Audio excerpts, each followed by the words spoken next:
What superfood is cheap, tastes awesome, and goes with almost anything? Eggs, one of the most nutritious foods on the planet. Let's put them to good use. Today we are preparing West Coast Eggs Benedict with smoked salmon. I'm Chef Heidi Fink, and that's what we're cooking on the coast.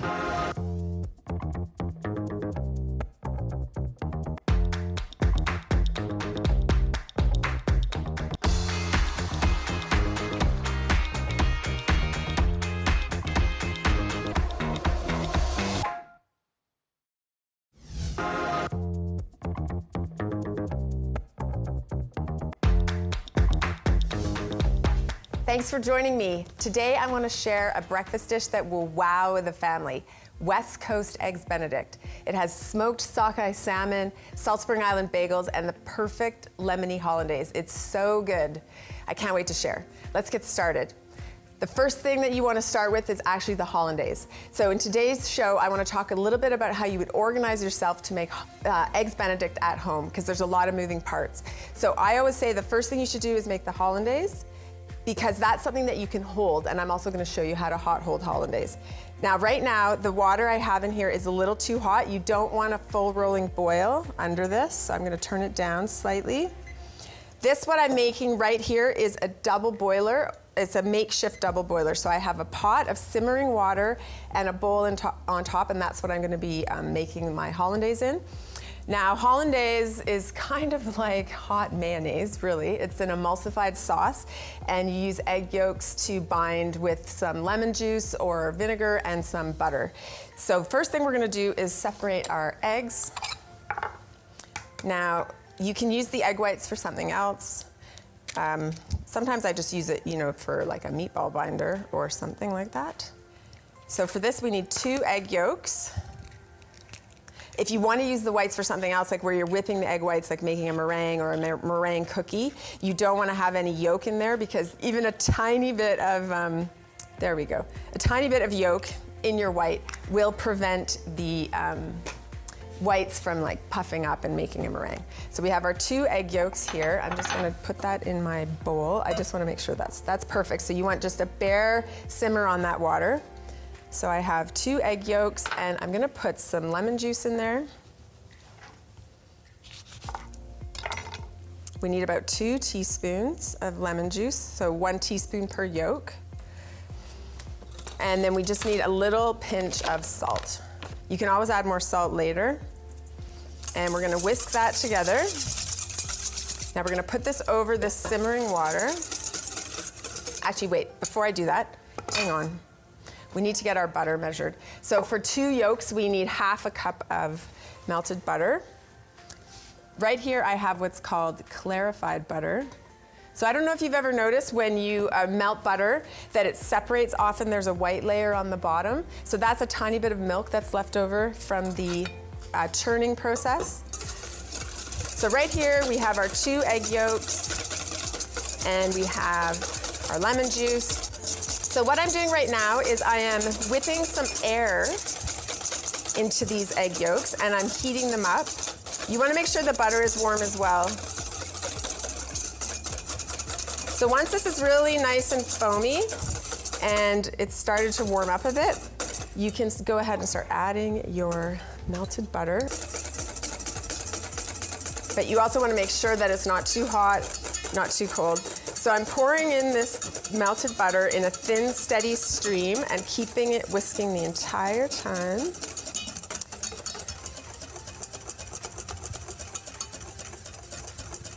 We're almost there. You want to make sure to incorporate all of the butter. There we are. There we go. We have some beautiful, beautiful hollandaise. And as soon as it's ready, you want to pull it off the heat.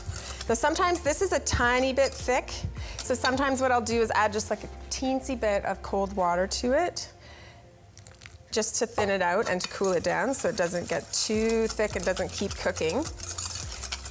Now, hollandaise, you can't keep it, I can't keep it over this hot pot any longer. If I kept it over that pot, what would happen is the eggs would cook longer and it would curdle and break, and the butter would separate out and you'd have a broken sauce.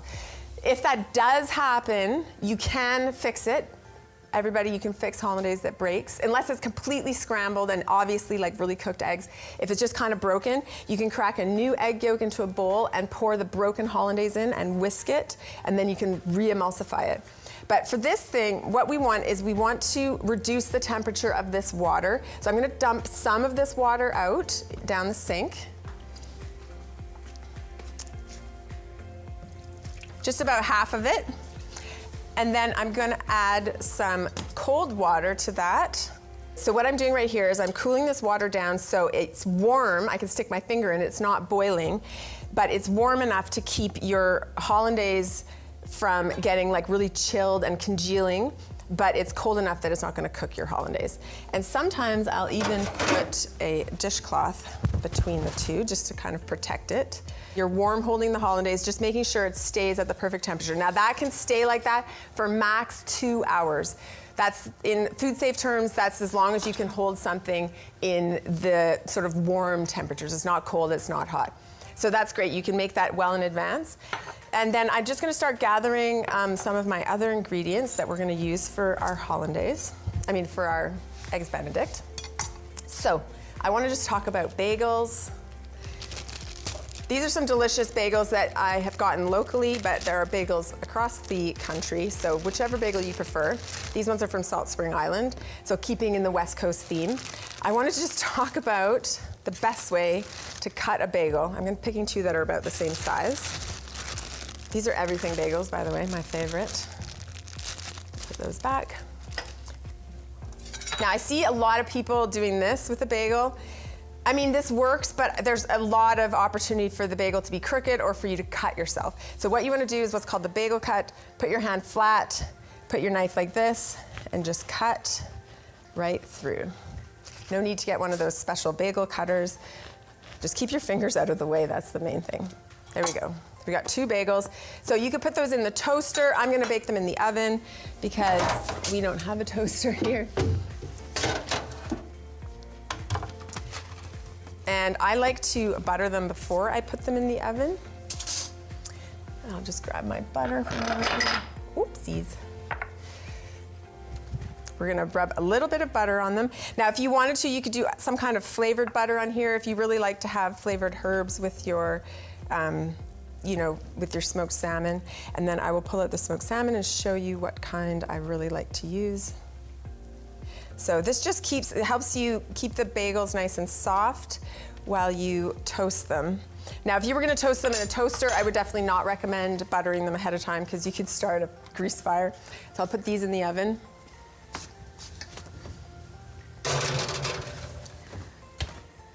And let's get rid of all these sesame seeds and poppy seeds. Then I'm gonna talk a little bit about the salmon. I'm just gonna go to the fridge. Here we go. So I'm using this type of salmon right here, cold smoked sockeye salmon, otherwise known as lox. I've already opened the package. They come in really thin slices and you can just peel them apart. And the other thing that we need is some chives. And then we also need a pot of water, which I have right here. So I'm gonna bring this pot of water to a boil. We've got everything organized. All we need to do now is poach some eggs. We'll be back later in the show to bring together our delicious West Coast eggs Benedict with smoked salmon and local bagels. But first, we're on the road. We'll see you after the break.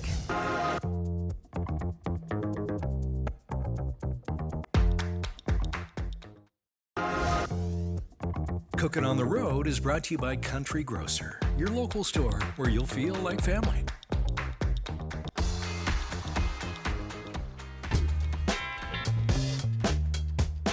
I'm here with Justin Kopetsky of Justo's Dips at his facility, and I'm very excited to learn more. Hi, Justin. Hi, Heidi. Thanks so much for having me. Yeah, thank you for being here. Can you tell us a little bit about how you got started? Yeah, in summer 2019, made about 40 different flavors of hummus, brought it out to potlucks and parties, got awesome feedback, then started a little Instagram delivery page around Victoria. That transitioned into farmers markets, into grocery stores, and now we're sold at about 70 stores here on the island and then 30 in the lower mainland. Oh wow, that's amazing. And so you started with hummus. Yeah. We have a chipotle, a truffle, a roasted garlic, and actually we've been transitioning into other dips, which are more plant-based alternatives. Right, okay, so that's the other thing I saw is your other dips look like kind of creamy style, like ranch tzatziki, but they're based on an ingredient I'm very fascinated with called aquafaba. Can you tell us more about that? Yeah, absolutely. Well, it essentially means bean water. It's the thing that when you get a can of chickpeas, it's the water that you usually strain off, but it's actually full of protein and fiber and starch. So essentially we use that, which was just a waste product for cooking our hummus, and now we turn that into a byproduct and upcycling of this ingredient. That's amazing, and I've only ever seen it used as a sweet application, so I really am fascinated about this as a savory application. Yeah, well, I'm excited for you to try. So the tzatziki has been by far has the most crazy reviews, so I would definitely recommend trying that. Oh, that is so good. Thank you. Try to make it as similar to a classic dairy tzatziki as you could. So it's very 100%. creamy and rich, and the flavor profile is essentially the exact same. So Yeah. Oh, wow. I'm impressed. That's amazing. thank you. All right, now I'm really excited to try the ranch. I have to say, I mean, I thought it was going to be good, but I wasn't expecting it to be like a dead ringer for both thank ranch you. and tzatziki. Yeah, Aw, I just... that's very kind. No, totally. Yeah, I can see why these are flying off the shelves. Part of the journey of starting my own hummus company was I was pretty sick of the grocery store brands, right? Uninspiring in their flavor and their texture and everything. So we try and have it a little bit less processed, more kind of home style. So up next, we got our roasted garlic. Sort of a classic hummus? Absolutely, and we use a lot of lemon juice in there, and I actually put a bit of cumin in there too as a bit of an extra little differentiator. Okay. Oh yeah. Oh my God. Well, I guess I have to stop making my own hummus now because I found a good one. Oh, well thank you. Oh, it's so good. Okay, now I'm so excited to try the spicy one. Oh man. That's it. That's a wrap. No, it's so good. You boil your own chickpeas. You make everything in small batches. Yeah. Kind of like the microbrew of hummus and dips. Yeah, exactly. We make everything over a 3-day process every week, so it's fresh every week, and we deliver it all ourselves to the grocery stores in our little refrigerator vans. Oh wow. And it's quite a process. Yeah. Well, the love really shows. This has been amazing. Thank you so much. It was a pleasure. Heidi. Appreciate it.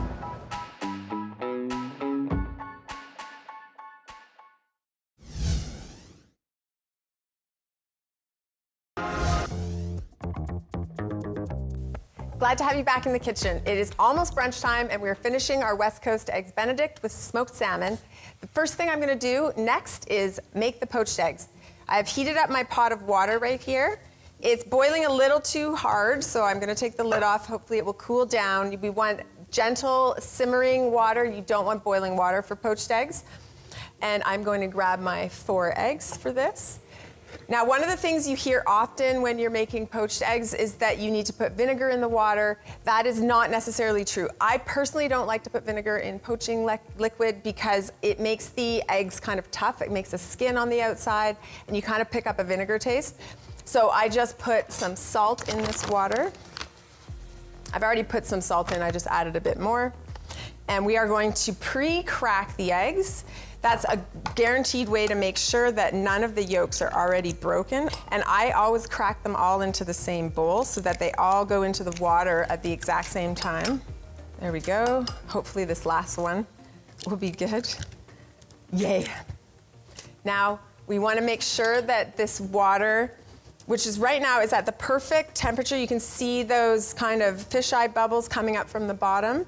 You're gonna stir the water, but just stir it gently. You don't wanna make a vortex, you just want the water to be moving. You're gonna drop those eggs in there. And you're gonna stir them around. Now, we need to set a timer for 3 minutes. I guess I'm gonna have to put a mental timer on. I'm gonna pull these things out of the oven here. I have my toasted bagels. I have those ready to go. And I also roasted some asparagus. This asparagus has been roasting for about 15 minutes in the oven, and I think it's going to taste delicious with our eggs Benedict. I'll just pop them right here on a heat-proof surface. There we go. So let's hurry up and plate. I'm going to put a bagel on there. We're going to make sure everybody gets a top and a bottom. There we go. And then when you put the salmon on, make sure to sort of make almost a nest out of the salmon so you have a place where the egg is going to get held tightly. It smells so good. Okay, let's check on our eggs now. Usually time is a good indicator, or you can touch them like this. So right now the white is firm, but the yolk is still soft. That's what you're looking for. So usually 3 minutes is your go-to time. And see how I'm putting this on a plate lined with paper towel. There we go. And that's just to catch any excess water. So these have a slightly different shape to them than you might be normally used to, but I actually prefer the shape. It looks more egg-shaped, and they're very tender. What I want to do very quickly is mix together a salad. I have some greens. So you could do these with hash browns for sure if you wanted to. I like to put a salad with this because I find that Eggs Benedict is quite rich. There's already, a whole bagel, 2 eggs, some salmon. So, a light salad is good. So this is some local greens. I just made a really quick caper vinaigrette, which is sort of an homage to the smoked salmon because we like to put capers with smoked salmon a lot of the time. Put that back, get some tongs. We'll stir that up.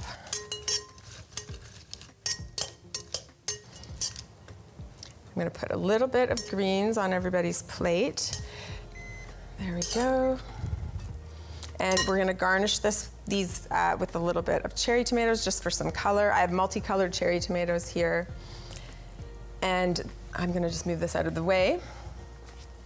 And I will grab our asparagus and put that on the plate. I always like to have some roasted asparagus as well. I find with Eggs Benedict or with just a Salmon Benedict, it's a really nice pairing. And roasted asparagus is super easy to make and can be made in advance or at least just be held in the oven. This is looking so good already. Now let's get our hollandaise. We have our hollandaise, it's looking beautiful. And we're gonna pour that on. We're gonna do something called napping. And that is when you start from the back and you move it forward, almost like you're painting it. So instead of dropping it on top like a big blob, you go like this and you move it back. And you end up with this beautiful nap. Nap means blanket in French. Ooh, look at that. Looks so good. And then we have some chives. Just sprinkle that on the top. But you could do a little bit of cayenne or paprika if you wanted to. But just with the salad and the asparagus and the smoked salmon, this is just looking so good. So there you have it. West Coast Eggs Benedict. Brunch is served. Pairings are brought to you by Liquor Plus. Discover the plus. I'm very interested to know what sort of pairing would work well with this West Coast Eggs Benedict. To help us out is Simon from Enrico Winery. Thanks for joining us. Thanks for having us. We have some smoked salmon. We've got some strong flavors here. Smoked salmon, we've got lemon in the hollandaise, we have an everything bagel. So what have you got for us? We brought the 2021 Pinot Gris, estate grown. And I think it will be a great pairing. Yes, today. And why is that? Why do you think the Pinot Gris will pair well? Well, great acidity, the crisp Granny Smith apple flavors I think will just complement, especially with the smoked salmon. Right, and do you think that kind of crispness is going to cut through this hollandaise as well? Absolutely, yeah. So the acidity, which is synonymous with Vancouver Island, always it will go well with. Okay, let's try this. Absolutely.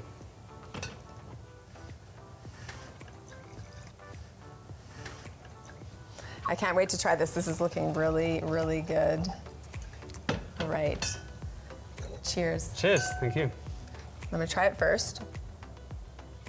So freshly bottled just a couple of months ago, so it doesn't get any fresher than this. That is very, very fresh, very refreshing. I can see that pairing very well with the brunch for sure. Let's try it with a little bite. I gotta get some hollandaise on my bagel. Okay, I'm gonna try it now. Oh yeah. That goes beautifully with that hollandaise. Thank you. I love it. Oh, that's so good. So brunchy, so refreshing. And I love that this is a West Coast winery to pair with our West Coast Eggs Benedict. You're located on Vancouver Island, correct? Yeah, we're located 40 minutes north of Victoria, just in Mill Bay, near to our Arbutus Ridge Golf Course. Right, and it's a climate, I heard you say that's a good climate for growing this particular grape. Absolutely. So Pinot Gris is quite, it's got quite a lot of tolerance in terms of the weather ranges from cooler climates that we experience to warmer. And also really great sort of adapting at different soil types too. So from a grower's perspective, it's no accident that it's very popular. There's not too many wineries on the island that don't have Pinot Gris. Right. So it's very synonymous with Vancouver Island. So it sounds to me like you are very hands-on with this winery. It sounds like you might deal a lot with the actual grape growing. Absolutely. So I do everything from the pruning right through to the actual vineyard management during the growing season, to the winemaking, to bottling, and then occasionally involved in a bit of PR as well. So, apparently. yeah. So That nice egg. got a nice. Yeah, some yolk porn over there. That's great. I've just got a decent mouthful of the oak, smoked salmon. Very rich, and it's going to go well. It goes great with the Pinot Gris. Yeah, I can see that. I can really taste the smoked salmon. I wasn't sure how the smoked salmon was going to work with it, but I'm really liking that combination. It just refreshes the palate too. Just very rich, and with the acidity of the wines that we produce, goes well. Yeah, it does. It does go well. I could see that being just a perfect brunch pairing. Absolutely. Thank you, Simon, so much for coming to join us today and helping us out with this pairing. Thank you. Thank you very much. It's been an honor. Cheers. We would love to see your take on this West Coast Eggs Benedict. Share your photo on social media and tag us at Chef Heidi Fink and at Chek Media. For information on the recipes, just follow the links below.